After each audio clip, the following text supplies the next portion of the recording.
MLA amagi wangang ngangdaba Saikot AC MLA Paoleinlal Haokip ki Mathakta Center Amadi State Government Matik Chaba action Loukhatkadabani haina hannagi Minister N Biren phongdorakli. Ngasi N Biren gi fayeng leiba yumda pangthokpa paugi mifam amada wafam ase phongdokladna mahakna hai MLA ama oiba matamda wasakhiba pumnamak tunggoinaraga handak Jiribam district gi micham taruk hakibagi matangda MLA Paoleinlal Haokip na phongdorakliba wafam adu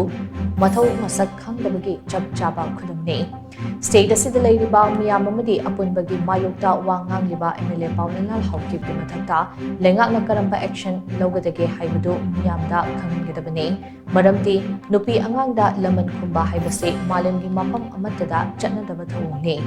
Manipuri Central Force ki personal masing khangdana leiraba fawba micham taruki punse kanba ngamgidaba se paliba Leingak ase mathau tawdri takpani hauzik paliba Leingak asidi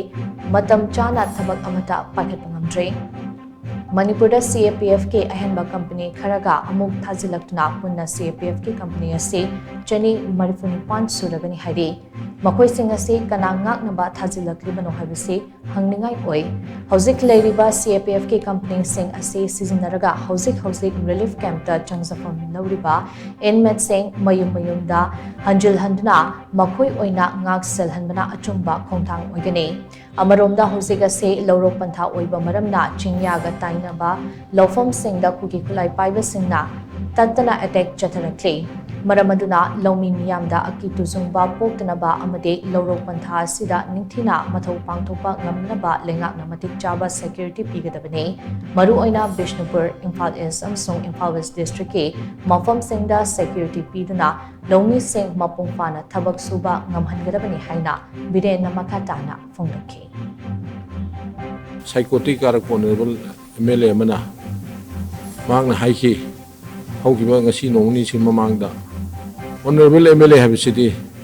leibak ki achumba tawgani leibak ngakani leibak kaidanaba khoi sangvidhan gi pinum tawgani haiba warul masagana masa honorable MLA mana masak logre minorities ohum